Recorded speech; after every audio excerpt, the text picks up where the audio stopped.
Okay, we're gonna try that again. The promise of women's boxing. We are hopefully going live with Malissa Smith soon. Waiting to see if she pops on here anytime soon. In the meantime, we are super excited to chat with her today from New York. And it's, oh, there she is. So, Melissa, are you going to ask to join the live? Hey everybody, happy Sunday. Okay, here we go.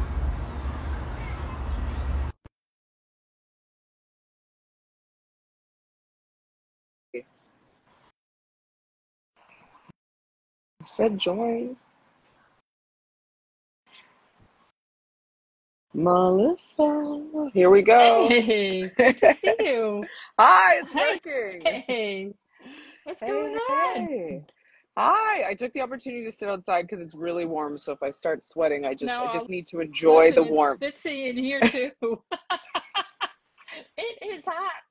It is very warm today. Yeah. Finally, it's super exciting. And you're coming to us from New York, I am from Brooklyn, New straight York. out of Brooklyn. Straight I love it. out of Brooklyn, babies.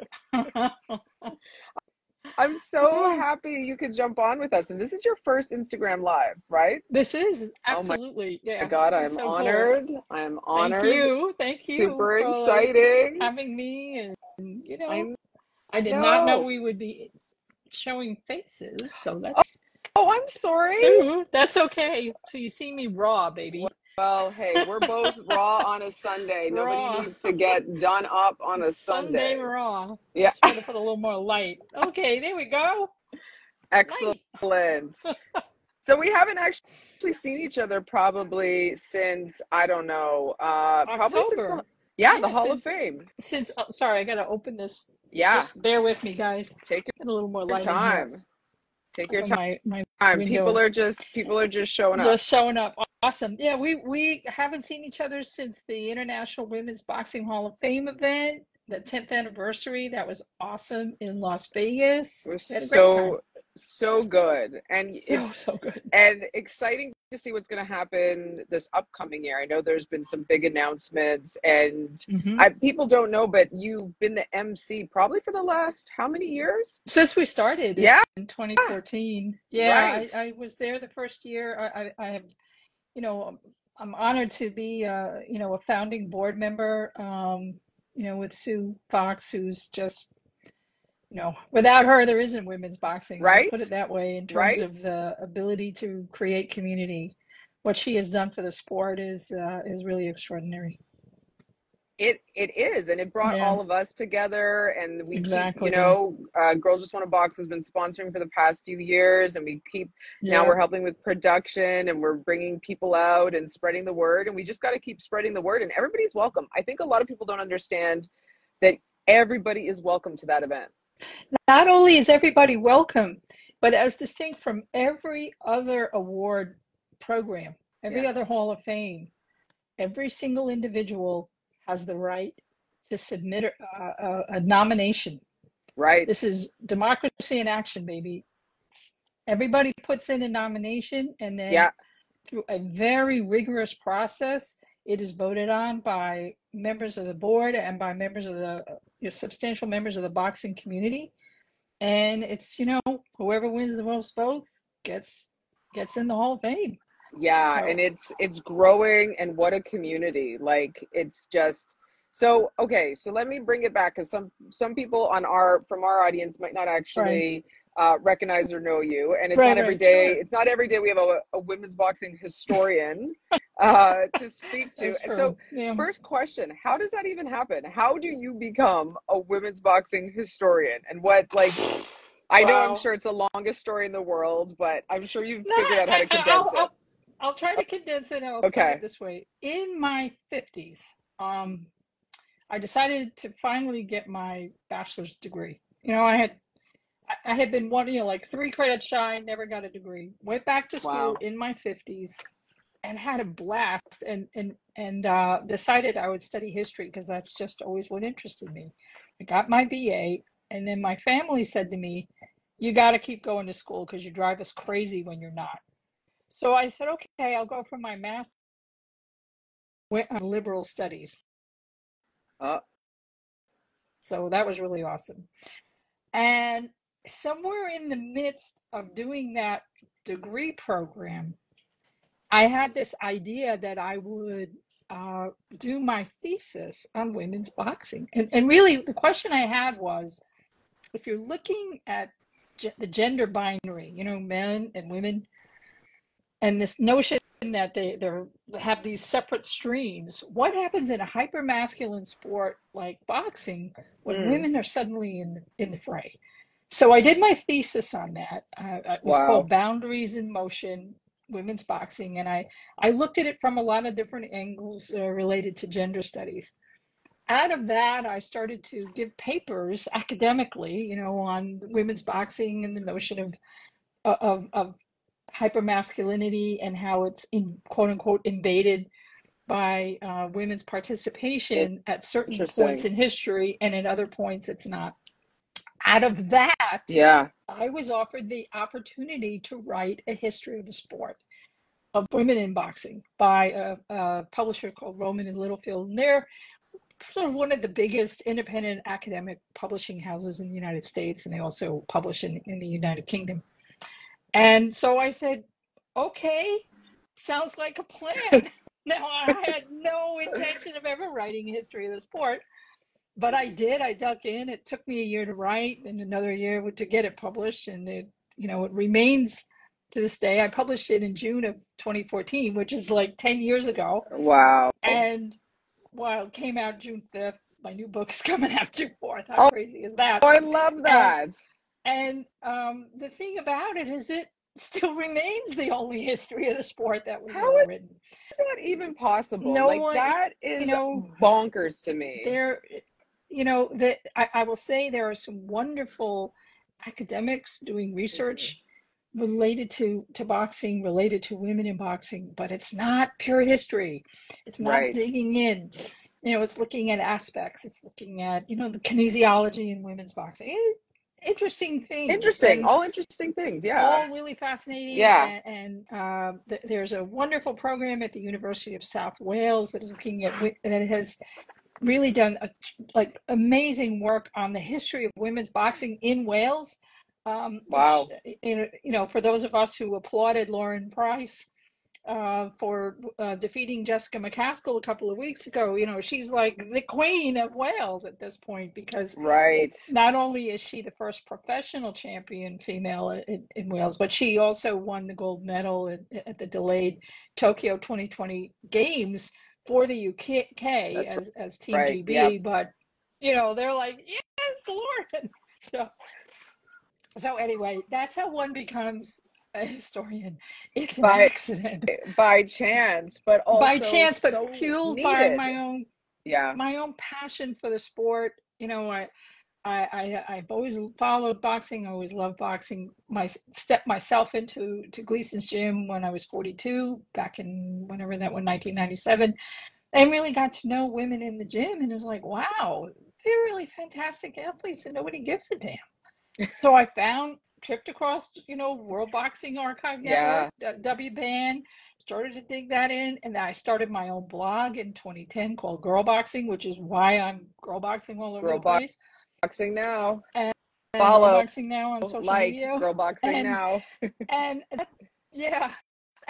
it just continues to fuel my passion. And which brings me to now, which is I have written my second book called The Promise of Women's Boxing, A Momentous New Era for the Sweet Science. And this book is, you know, as distinct from my first book that looked at 300 years of history, the arc of this book is just an exploration of, you know, the last 10 years of looking at boxing from the inclusion in the 2012 Olympics to today. I actually even wrote about fights in the middle of the summer. I end the book with Heather Hardy and Amanda Serrano's battle in the summer of 2023, when they fought in Texas and for the undisputed title. And I even managed to sneak in the fact that Amanda was going to fight 3-minute rounds. Like literally dropped it in. My That's publisher amazing. already had that. I said, I gotta add this paragraph because it was so momentous. And so I'm extremely proud of it. I'm very excited about it. It also does look backwards. You know, Okay. I talk a lot about the first chapter is really as an introduction, and the Hmm. introduction is a review of women's boxing over 300 years in So what, 15 pages. that's interesting. That's a good point. Can people get this book and still, like, do they need to get, obviously you want them to get your first book and then your second book, but can they get the second book and still get a bit of a Oh, Coles Notes? absolutely. The first Okay. chapter, the first section, which is the introduction, Hmm. really talks through the history of the sport Yeah. in about 20 pages. So, look, you're not going to get this in-depth No. stuff that I did, but it's going to give you the highlights And get them and, interested and get and get people them interested, interested right? Yeah. and tell the story of how women got into the Olympics at all. Hmm. The brilliance of Christy Martin and Deirdre Gogarty's fight in 1996, and who Layla, Lucia Riker was, and Mia St. John, and Right. these And really who, huge fighters from the 1990s. and from, International Women's Boxing Hall of Fame, like I thought maybe, I didn't think I was the only person that was inspired by Christy Martin to get into boxing. But when we are at the Hall of Fame, almost every single woman there, that isn't older than Christy, We'll all say were yes. inspired by Christy. Layla Every single Ali, one of them. Layla Ali, in her autobiography, which she wrote very early. She wrote a Yeah. memoir pretty much after her fight with Frazier. She's like, I saw Christy Martin, and if she could do it, I could do it. Literally. Lucia And that's, Riker says, I saw Christy Martin. If she could do it, I could do it. and that So just that's the shows power. you, that Yeah. shows you exactly the power of just seeing that one woman, right? Yep. So just Yep. seeing a woman ring announcer, seeing a woman, an Referee, author such as yourself, whatever. Yeah. referee, coach, Promoter. gym owner, promoter. Yep. We just got to get that. They're out there, but part of what we do is creating a community, right? And that's what we do at Girls Just Want to Absolutely. Box. We really want to create a community, really want to show that you can be anything that you want in this sport. We need more women in this sport, right? Yeah, Like we do. history We shows need them we at all do levels. And everywhere. and for women who transition from, or a fighter like Heather Hardy, who throughout her career has never been able to earn a living as a boxer. So she became a trainer, and so as a trainer, Yeah. her influence is extraordinary Yep. on new generations of Yeah. fighters, because they see her. Yeah. They see her in the gym. They see her work ethic. Yeah. They see, what she is training them to do in the ring, and how that works. And I think women, from being a female coach and only having male coaches, and the way I speak to my female fighters and my boxers, and it's just different. It's just different. Yes. We're able to explain things differently. We understand our bodies that are quite different. Well, Yeah, and it's and for women, for a young girl whose mom says, "Hey, I'll bring you to the gym," and she's 10 years yeah, old, and she's being trained by someone like Heather Hardy or Alicia yeah. Ashley or Ronica Jeffrey in the gym in at Gleason's. I mean, you kind of go, "Wow, these are champions!" Yep. And you look up and you see the banners for their championships. And you see Melissa Hernandez finally, for the championship. Finally, there's posters of women in the gym, right? Because a lot of gyms still don't even have any. Yeah, I mean, the thing I'm proud of Gleason's gym about is that they've had 15 world champions as professionals and counting. No gym has that record, and they're all anywhere women in the world. All 15. I'm saying the gym has 15 female women's champions. Amazing. I not even count just for professionals who won major titles. I'm not talking about amateur titles. Right. I mean, that we don't even go there. But in terms of professional titles, 15 women out of that gym have won world titles. It's amazing. It's amazing, and I think it's so inspirational. And we need more. We need more gyms doing that. We need. Okay, so before I go on that tangent, let's go back to women Why that title? Why this title now? The promise of women's boxing. Why that Because, title? you know, when the Olympics happened, there was this real sense of excitement and anticipation. Wow, Hmm. women are in the Olympics. It's the first Finally. time in 108 years. They did an exhibition in 1904, and 108 years later, they're Which is actually in this. They're in the bonkers. Can you games. just say that again? Okay. Explain that. What In happened?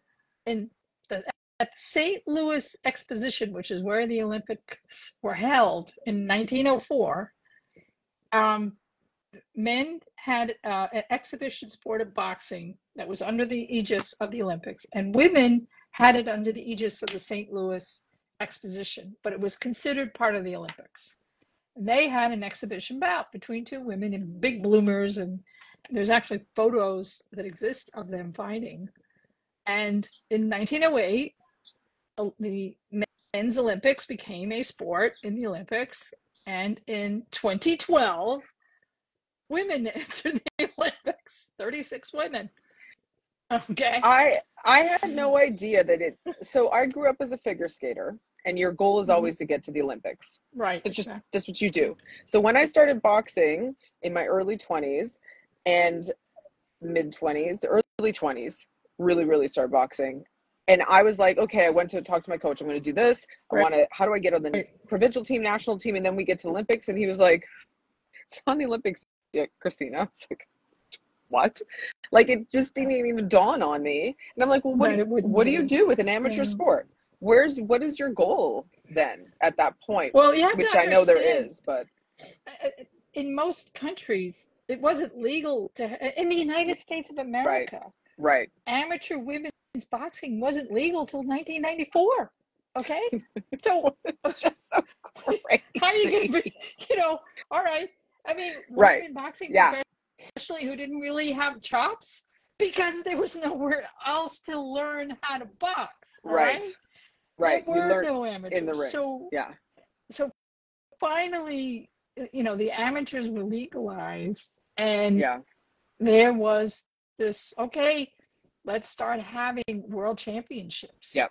And the first was held in 2001 in Pennsylvania. And there were, I don't know, 30 countries. I mean, it had kind of an amazing number of women who came. And by 2005, 2006, they were like, okay, we got to press for the Olympics. And they applied to be in the 2008 Games. The Olympics said, you're not quite there yet, but we're really serious. But you really pushed for 2012.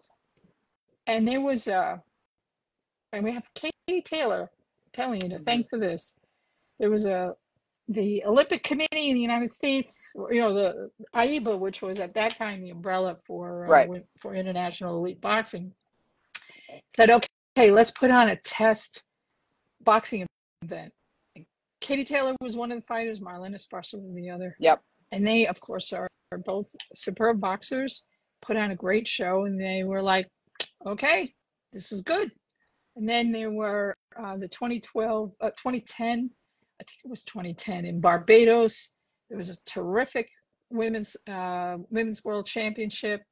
Katie Taylor, Queen Underwood, a bunch of boxers that we all know and love. And they're like, okay, we're good. And then they applied. It was eventually accepted, and the rest is history. They're still there. So to me, that promise was like, wow, okay, we made it. Yeah. We're in the Olympics. There's a promise here that there's going to be a level of acceptance of boxing. And what I teased out in the book is, here's how it really played out. On the level of the Olympics themselves, the level of amateur boxing remains excellent, remains supported, and grows across the globe. Yep. But when it comes to professional boxing, while it's certainly improved, and we can say, when you have Katie Taylor and Amanda Serrano selling out. I was there in New York. I was like, the group we went to, we were literally all crying. We were bawling when that place erupted. It was bonkers. Men, women, it was so loud, the referee couldn't hear. He said, he went on to say it was the loudest thing he ever heard. So, but in the United States right now, the Mm. women can't get a fight. They're fighting for combat league Yeah. because Yeah. there are no way. No, They're it's not it's getting. They're really still not getting hard. on cards. It's You know, really hard. And it's difficult. The momentum has shifted to England, and if you're in England, and you're on a boxer card or a Matchroom Boxing, or even yeah. Frank Warren's Queensbury is starting to get into it a little bit. Well, They have an opportunity. we're doing some Top stuff rank. here. We are Yeah, in doing some Canada, stuff you're doing a here lot of in great stuff. yeah, You've got and Kim Clavel, and there's some great boxers there's in stuff Canada. happening in Quebec. There's some great stuff happening in Toronto with United Boxing Promotions, Yeah, Lee yeah. Baxter Promotions. They're all they have some great women in their stables, and they're bringing more on, and but it's Yep. got to happen.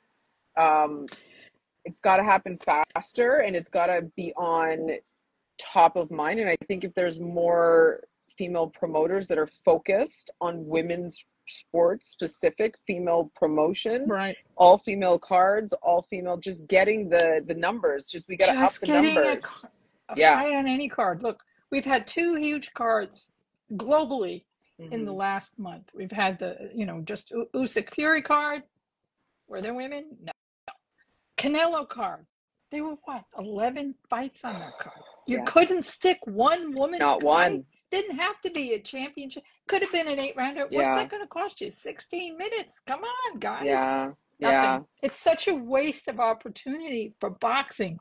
And that's the other side of it, which is the second part of the title, the promise of women's boxing, the momentous era for the sweet science. Correct. Because if women can box, if they are given the opportunities, they sell out arenas, they sell out their cards. Right. They're popular with their fans, and it can assist the sweet science in its own growth. That's what that promise is. That's what that opportunity is. I love that. That's the we're trying. No, we are trying, but I think to accelerate it, it has to be. There has to be, and I know there's been all-female cards all over the place. There's one going on right now in Soup BC. We work with Ellen on that. Cool. We sponsored the Wonder Woman event there. But there has to be more, and I think that's, and then they'll build more women in the sport, because it kind of starts, there's a huge gap between the women that have been doing it for a long time, and they're up there getting decent paychecks, not the best, decent paychecks, not great, better. It's still a bar bill. We need more. It's still somebody's bar bill. I mean, it's ridiculous. I mean, it's like, it's a whole other conversation to talk about that. Right, exactly. Now I know, and I'm sure you address that in your book. I think you also address the how many minute rounds. There's a couple. Like, what are some of the key themes that you address? Well, I certainly have a chapter that looks at the 3-minute versus 2-minute round controversy. That looks at issues related to concussions in the sport, which is, for the World Boxing Council, their biggest reason not to support 3-minute rounds. There's some compelling evidence both ways. It's interesting, and I lay that out in a very neutral way. I don't take a side. It's really up to the reader to read it and then investigate it further. But in the 2-minute, 3-minute round stuff, a lot of it gets tough, but it's also a lot of politics. It has to do with how much time a promoter has to give for a female fight. If you have a championship fight 10-2, it's only 20 minutes. It's maybe 30 minutes total from the walk on to the walk off. And that's if the fighter doesn't win inside the rounds. If you have a 12-3, you're at 36 minutes. So that's a 45 to 50 minute investment, right? In time and money. So, I mean, that's some of the reality.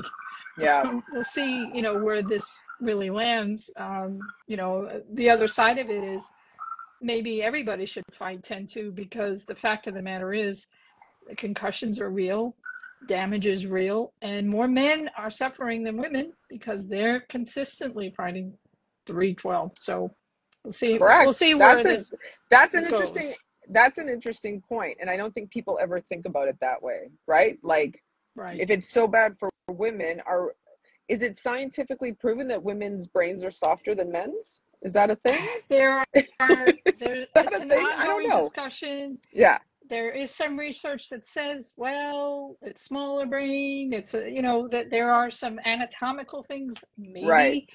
there's some research that shows that more women report concussions. Now, is that because they report them more and boys don't? We don't really. There's not enough out there. Right. What we do know is that there are other things. I'll just finish this one thought. There are other things with brain health that have to do with not even so much fight day, but how you get to fight day. Yeah. If you're getting ready for a fight, you've got 4 weeks. You're a woman. You're changing your weight all the time because you can't generally box in your own weight all the time. It's a luxury to stay a featherweight if you're a featherweight. Correct. Or stay a lightweight if you're a lightweight. Most women have to go up or down 10 pounds. Right. Never mind what they're walking around with. Yeah. So what happens? You're sitting there and you're sweating out. You're wearing sweatsuits, and you know this because you fought. You're wearing a sweatsuit when you're sparring. You're wearing a sweatsuit when you're working out. And when you're sparring, I don't care that you have a little helmet on. You're still getting hit in the head. Yep. And you're sweating and you're not taking any water because you're dropping weight. What do you think is happening to your brain? Yeah. It's not so much fight day. It's all the preparation to get to fight day. And also, when you're dehydrated, you are more likely to suffer a concussion. Exactly. Because you don't have anything keeping your brain safe. You need some That's liquid. why you have a hydration. Exactly. I know, so, and these are things that I don't even know. Issues. And I think some coaches don't even know this because some old school coaches live and die by dehydration before a fight. They love it. They love a sweatsuit. Yeah, I know. They Except love it. And then you're Remember, I sitting used there, to you're do that. And then you overhydrate and you kill your kidneys. I mean, it is not a good thing. Yeah. But again, for women, it is an even harder thing because they don't have the luxury of just being dependent on one thing. I'm going to fight at 126. I can walk around at 140. I can come down to 126 safely because I'm going to have an 8-week camp. Which woman really has an 8-week camp? Nobody. Woman, except for 3 days. Few. They get 5 days notice to get a fight. Exactly. Which women even have camp? And that's the other thing because, with the boys, they're young, they're a hot shot. Okay. They're picked up by a promoter. They have a manager. They give them a stipend. They get to just box all day long. And then they go to camp and they go to these sweet little places in the mountains and, it's so cute. So there's okay, let's be Heather Hardy. You're a single mom. You earn your living as a trainer. And what is your day like? Yep. Okay.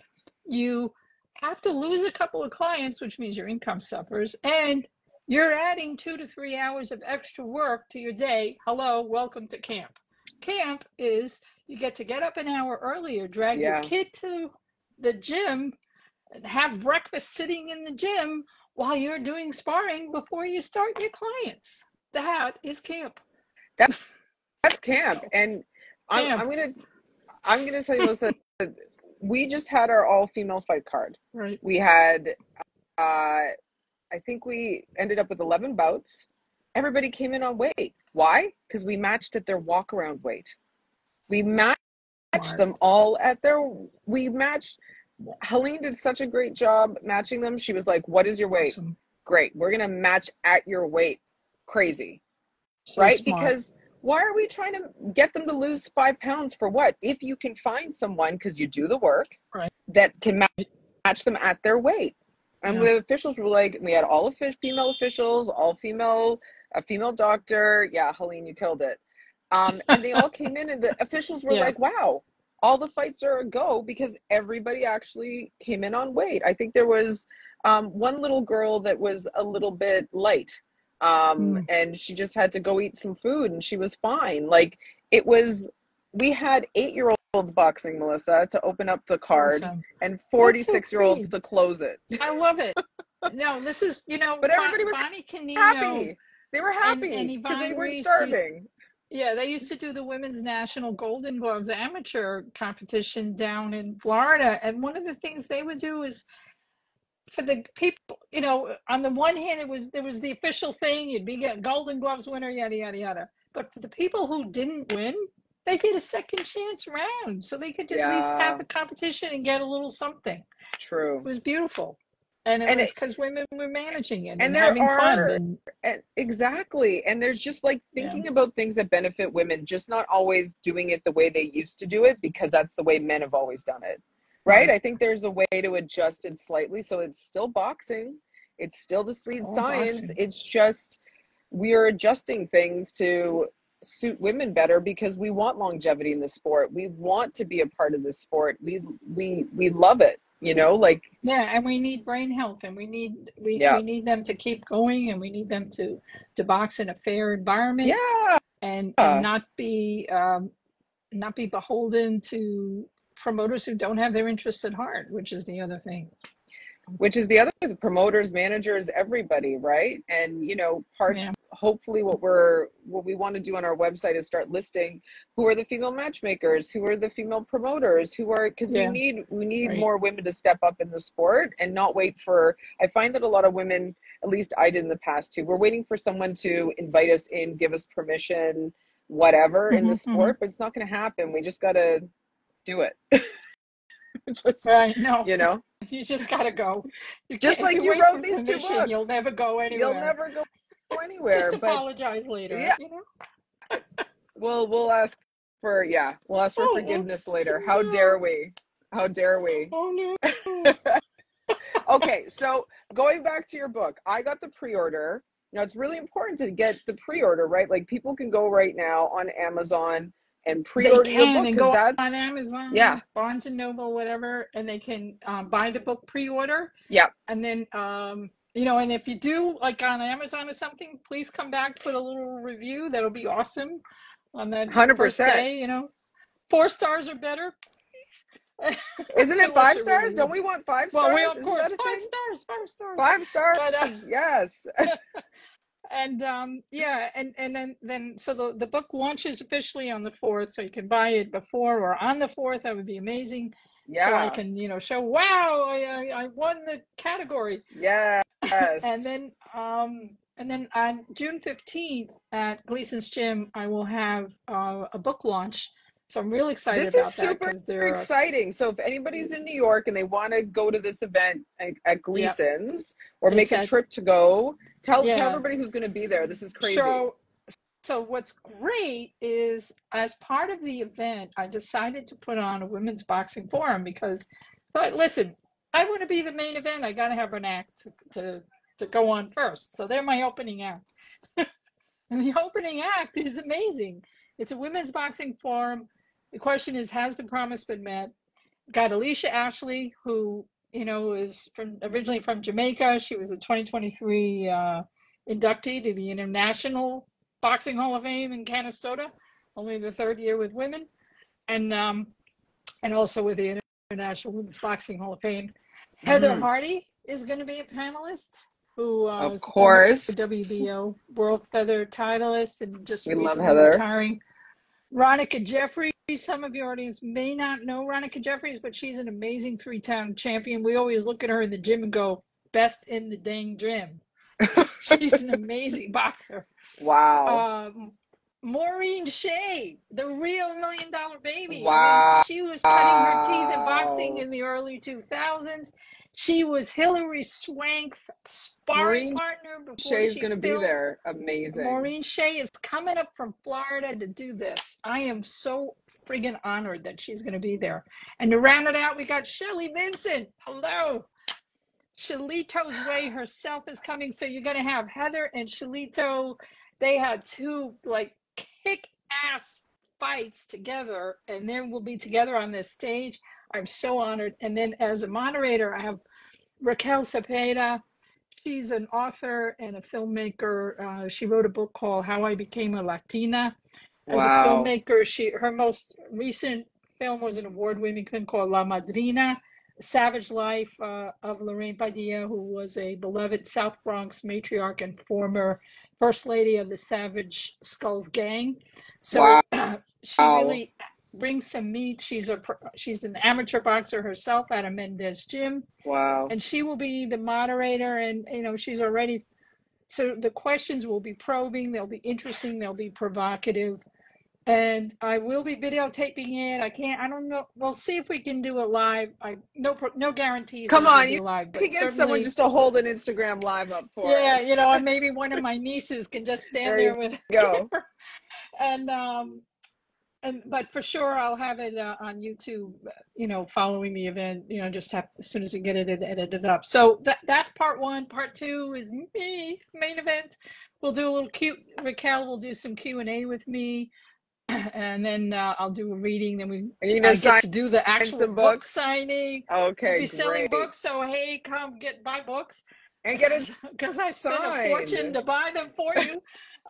And the best part is I'm turning 70 3 days later, so we'll be having cake, That's baby. So we're gonna have okay. birthday So cake for let's just me. let's just say that boxing keeps you young. We all know this. Hey, well, you know, life keeps you young. You can have an attitude, and my attitude is I was always late. So, you know, I was late You to can a be lot of late to things your in own life. birthdays. So I'm You're gonna be late to your late own to birthdays. like dying. I want to be late to dying. So that's my plan, is I to think show that's a up late. So, great. I think that's a but great I idea. think the point of it too is I just want everybody out there to understand you just do what you got to do in your life. Mm. And being 70 should not prevent you from following your passion. For me, my passion is to tell the stories of women in boxing. Why should I let being 69 stop me? You know, I was 60 when I did my first book. I'm 70 when I'm doing my second. I got my master's degree at 59. You just can Yeah, keep your life going, you yeah. know, and that's what it's all about. So part of the birthday cake is also to say, hey, I'm here to represent what you can do in your life, and no part of your life is ever excluded from you, wherever you are. So that's 100%. what that's about. Um, I have a couple more things to ask. But in the Sure. meantime, if anybody has any questions, drop it in the chat. We've had a few people dropping in and out. We're also going to repost this on our Instagram, and we'll Oh, sweet. make sure that you're a collaborator, so that you can reshare it as well. And if anybody has a question, I think there was one question that came through earlier, and someone had asked, how does it feel to have support from the boxing community for what you're doing? Do you feel like you have more support now than you did 10 years ago when you wrote your first book? Do you feel the momentum and I guess, and also just people wanting this knowledge and actually caring and giving a shit, right? Like, oh my God, we really actually care about the history of women's boxing. I would say I feel tremendous support. Um, I really, you know, in the 10 years since my first book, I've also really pushed my way into boxing institutionally. I mean, I have my role with the International Women's Boxing Hall of Fame, supporting Sue Fox in her endeavors, and I feel very proud of that work. Um, I have 2 years ago, I joined the Ring Magazine's rating committee, and that was a Yes, it's so huge honor cool. to be able to do that. Um, I have the honor of working with the International Boxing Hall of Fame. I'm an elector, but I'm also on a small team that looks and analyzes the boxers that become eligible each year, and we make the determination of who everybody should vote on. And that's an awesome responsibility, and I feel really proud that I'm part of that effort. And then, of course, there's folks like David Avila and the women at Women's Fight News that are just they're my sisters in this. The work they do out of the United Kingdom is extraordinary. Sasha and Susie, they do so much to promote women, and it just feels like I'm part of that sisterhood of support, and feel supported myself in terms of the content that I'm putting out, and the fact that people will quote me, people will look to include me in their work, and that I feel very proud of and very And humbled by. and the War Room is doing quite well. Like, you're always I've been watching that for a while now. I love it. Yeah, yeah, I do War Room podcast with Yeah. with Eddie Goldman. We call him the conscious of combat sports. He's an iconoclast that is like breaks iconoclasm, whatever that word is. And Chris Baldwin out of LA. she's a trainer and has done remarkable work with athletes and has worked with boxers and is part of her training work. And we have had this podcast now for over 2 years, and we just break everybody's chops. We Love it. just are, The we're War we Room. are Go not, follow it on yeah, YouTube. It's awesome. we just have a lot of fun. I mean, we tackle big subjects, little subjects. We've done shows on, gangsterism in boxing. We've looked at the trans issue in boxing. I mean, we take whatever topics we analyze fights, we analyze, what's really going on behind the scenes in terms of how promoters treat their fighters and so on. It's And we great always do a women's information. boxing segment. Yeah, and the fact that you guys always, you talk about what's going on in men's boxing, and then you cover what's going on in women's boxing, as it should be, right? We did our last show was on in the run up to Fury Usyk, and Yeah. talked a lot about that. We did a show after, and then the computers died, so we had to we lost our recording. No. That was hard because we that's the we had a worst. 45-minute show on Fury Usyk and did a lot of fun stuff, but that's like so we'll do it again. I look forward to you guys re-recording that. Okay, we do have a question. Who are some female boxers, past or present, who you haven't met that you do want to meet?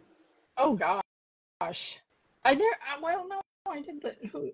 I haven't met like Chantel Cameron. I haven't met Tasha. Okay. I haven't met a lot of the British fighters because they're not necessarily here, and when they are, if they have come. So, and I would love that opportunity. I never met Nicola Adams, so that maybe we get them to the Hall of Fame this year. Let's invite them and get them up to the Hall of Fame. Who are just doing these stupendous things. In the UK, I haven't had the opportunity to meet. I will say that when I've met Katie Taylor a few times, and I am literally a tongue-tied fangirl. I like, right? She just astounds me. She astounds me. We lost you for a second. I was like, and I was kind of that way with Kristy. I mean, I've met Kristy over the years. We first met in 2014 at the first International Women's Boxing Hall of Fame.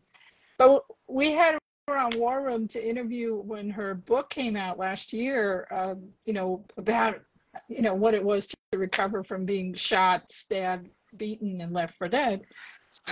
So excited for her movie. Yeah, I am too. And she has this wonderful documentary on Netflix. But I have to say that was one of my worst interviews because I just was tongue-tied with her. I just am so in awe of her as a figure and as a human, and in terms of what she's been able to accomplish and her work now in support of women who have been not necessarily stabbed, beaten, shot, and left for dead, but close there too. I mean, she really has come out to help women who are in abusive situations and help them find the courage and the resources to move forward. So it is not necessarily a part of boxing, but it is, because women who box, box for a lot of reasons. And there are certainly a good percentage of women who have trauma from their early lives, from their married lives, or just from random violence that they've experienced. So to have a figure like Christy Martin be able to be so open with what her experiences are, I think is a very important component to the community that is women's boxing. 100%. And I'm just going to, Women's Fight News said, Melissa, you're amazing, and everything that you do for the sport is amazing. We agree. Love them. Okay, so what is the best way that our audience and our community, I mean, I don't think the history of women's boxing should just be on your shoulders, Melissa. I think we need to get, more media outlets, more sharing. We do. I mean, we just need to get more prevalence there. Like, I'm kind of baffled by some of the organizations that are pushing women's sport in general, and I never see anything about boxing. No. I keep messaging the women at the Gist, and they don't say anything about women's boxing. No. And there's a couple other ones too, and I'm just like, what's going on? I'm like, you know what, that's fine. We'll have to just like women's fight news, what you're doing, girl boxing now, other organizations. We'll just have to like keep pushing it through. Beautiful Brawlers, what Ellen's doing in Souk. And I think if we just keep pushing it ourselves, that's what we have to do right now. Aside from more cover for women's boxing being covered more in the regular media as well, right? Regular sports media, not just because it's cool photos, right? There's always a cool boxing photo, but then maybe they're not talking about women's boxing. Anyways, I digress on that. But with your book, with your research, I don't want to take up too much of your time. What are the things that you hope that come out of this book? First question, where can everybody get the book? And we should all get your pre-order and the day of, or go see you in person. What's the best way to do that? And then secondly, what do you hope people reading and learning more about the sport does for the progression? Well, a lot of questions. First is, I'll just deal with getting the book. The book is available on most online platforms, Amazon being one, Barnes and Noble. It's on several platforms, and if you put The Promise of Women's Boxing, A Momentous New Era for the Sweet Science in your browser, yeah, you'll find it. It'll probably pop up Amazon first, but if you don't want to buy from them, you can buy from whomever. The book is published on June 4th. If you can pre-order, that just increased the sales for that first day. If you do buy and you can feel comfortable to do a positive review, I will be very, very, very beholden. Got it. The second question, I don't know that it'll ever be in bookstores. This is an academic book. I'm hoping it is, but the last time out, they didn't really push bookstores. It'll be in a lot of libraries. Which is interesting. Go straight to the libraries? Online. Okay. But you can go to a bookstore like a Barnes and Noble in the United States and request it, and then they'll order it for you. So you can, if you want to do it that way, you can. Okay. My book launch, which will be just a great fun party. We'll have a whole slew of books to sell, and I will happily endorse them. We'll have a lot of signing at Gleason's gym, so I'll be signing books there, and I'll have The Promise of Women's Boxing, and I'll also have some copies of the history of women's boxing if people would like to purchase that. In terms of the larger question of how the word is out, I will say that that institutional magazines like The Ring really do cover women's boxing now. And there are dedicated writers like David Avila in the United States, Thomas Gervasi, who just been there every step of the way.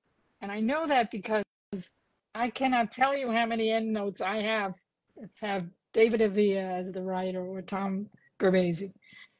So there are people out there who have always supported women in the sport.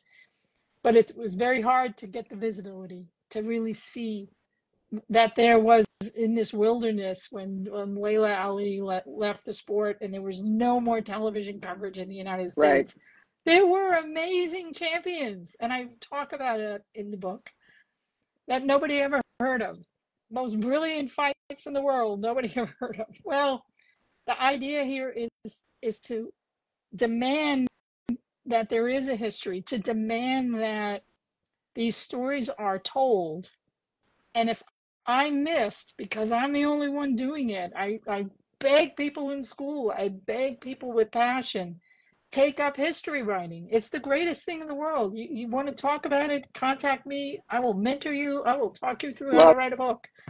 Happy to do it, because we need more out there. Look, every year, how many titles of boxing come out? 20, 30 books a year? There's one writer, Ralph Oates. He has 2 books on boxing this year. 2. Yeah. Okay? Now, women's boxing, you got mine this year, 1. And there was 10 years ago, 1, mine, in terms of this space. Now, there are some academic works. I don't want to belittle them. They're great, but they're not talking about the sport in the way that most boxing books talk about the sport. They're looking at it from an esoteric academic question. These are general history. These are popular, looking at it from the standpoint of popular culture and what it means. Right. Now, but the frustration for me is I can't write 1,000 page tome. Come on, Melissa. I had 90,000 words, and then wow.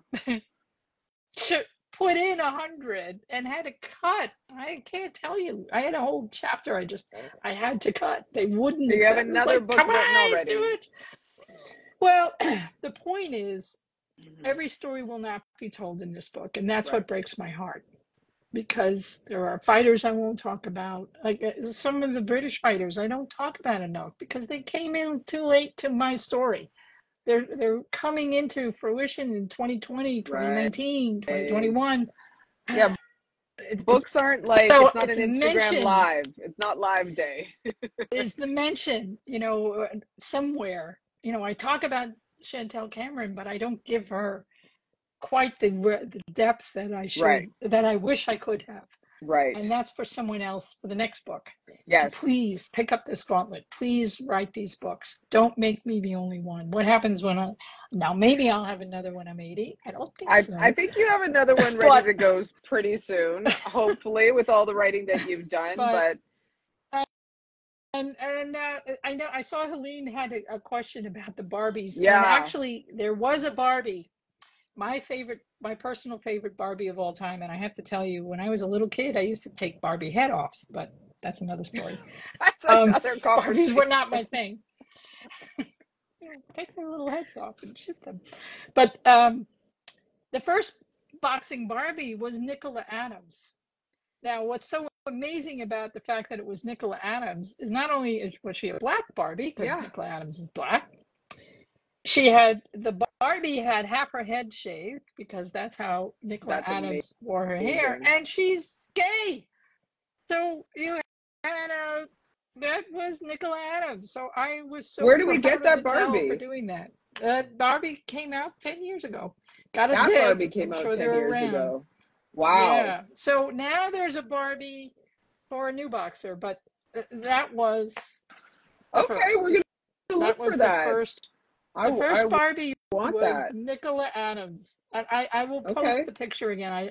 Over the next few days, I'll put it out on. Please do.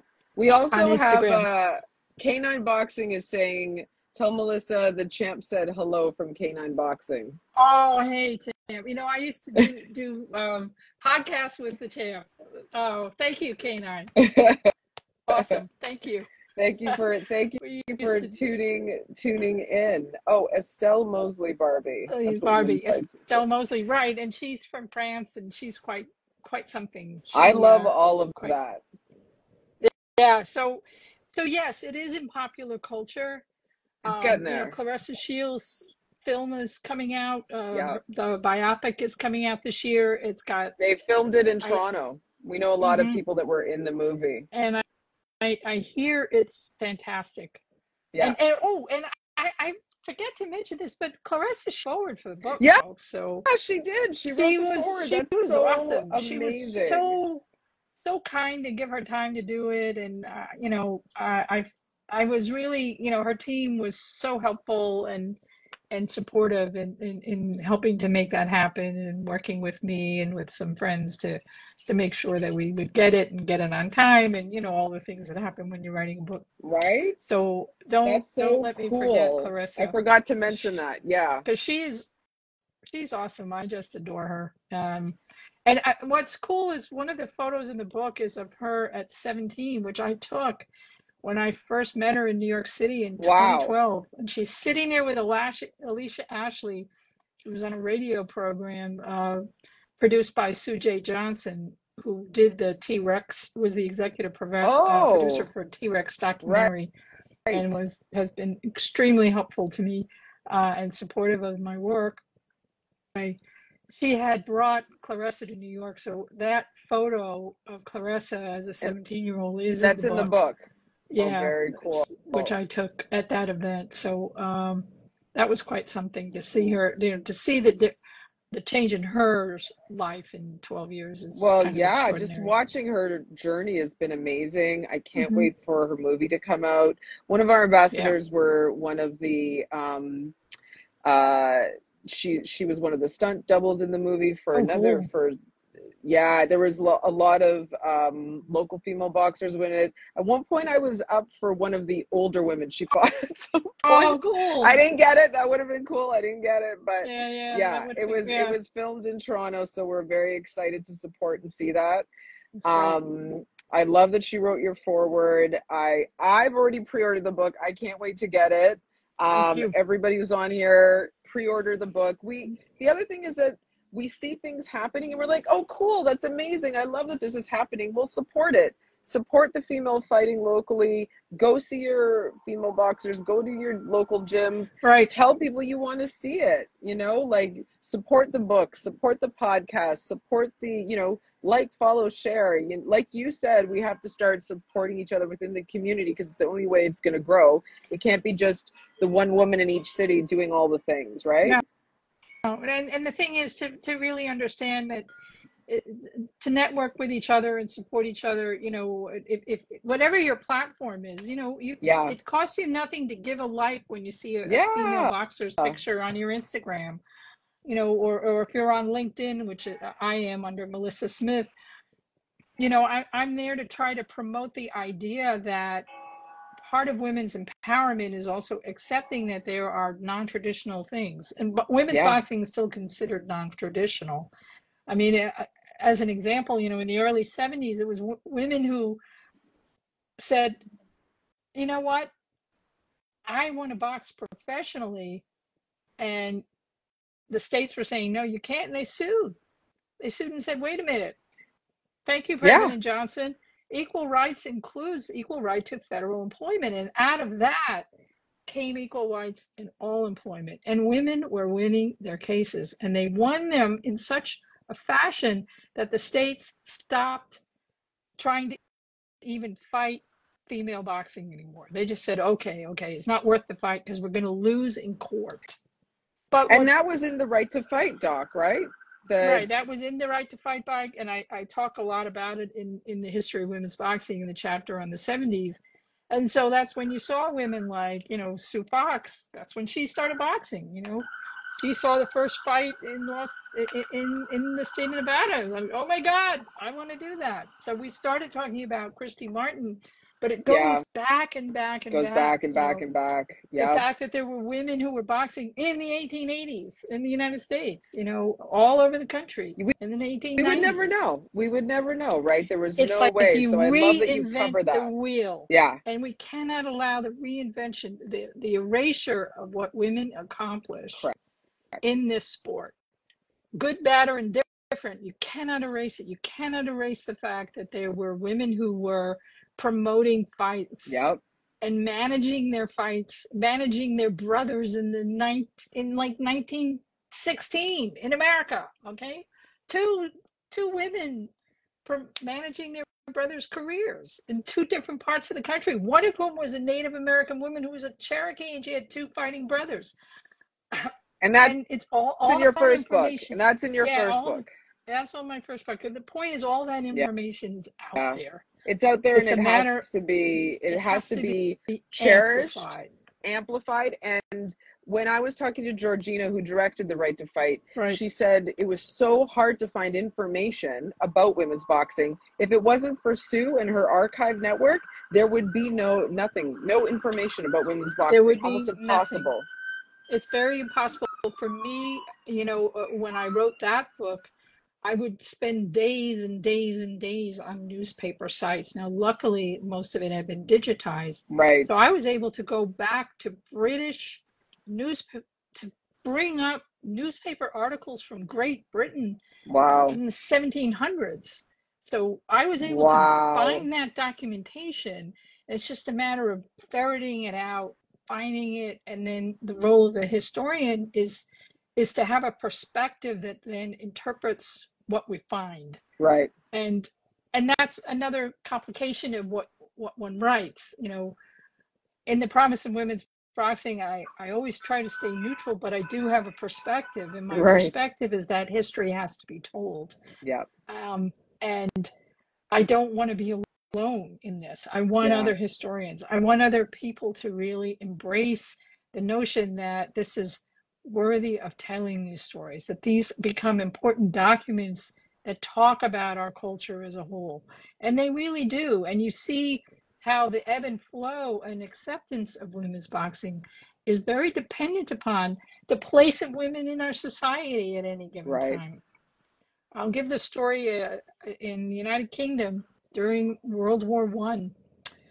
There was an advertisement for a fight between two women in Liverpool. Now, Liverpool has always been a I big love boxing town. Liverpool.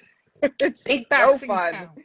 Yeah. And the thing about this advertisement is it said, do your patriotic duty and watch these women fight. Wow. They are they're doing boxing because the boys are at the front. Wow. So it's like, okay, women have permission to fight because the boys are at the front. And it's your patriotic duty to enjoy this little show. I found very it interesting promotional marketing strategy. Very interesting promotional marketing strategy, and really fascinating in terms of the place of women and their employment and their labor. And again, it's all a social construct. It's a social construction. What women do, what men do. Right. What we call pink labor versus, blue collar labor versus white collar labor. That's a whole other conversation, Melissa. That is a whole other conversation. We don't have time for this Sunday. Pink labor and blue labor. It's both. And I would like to dive into that. Maybe that's an interesting blog opportunity. But I think what this conversation shows, that there's so much to talk about. It's so interesting. Thank you for coming on this live with me. I'm so pumped that I was your first Instagram live. I hope there's many more to come. Everybody go pre-order the book. I'm going to repost this for us. Great. And then add all the links so that everybody can support. If you're in New York, make the trip. It will be worth it to go to Gleason's and check out Melissa and the book launch. And anything else to say? Just, at Girl Boxing Now is the better place to find me. I'm not on much as my own on Insta. I know. I keep tagging you. You in your actual one. I'll do at Girl Boxing Now. Tag me as at Girl Boxing Now, just because I'm less on the other one. Okay. Because I'm just so used to. I have more followers, and it's really more of the boxing journey. Okay. So well, the other one is like we'll tag you on that. Cats. We'll follow both. I think they both need a follow. No, follow both, but yeah. So at Girl Boxing Now is how to find me on all social media, Instagram, Threads, Twitter, still on Twitter, live tweet fights, have a lot of fun. Got it. Let's just support each other. Thank you. We will. Thank you. We support you. We love you, Melissa. See you soon. Okay. Have a good day. Thanks for tuning in, everybody. Bye. Bye.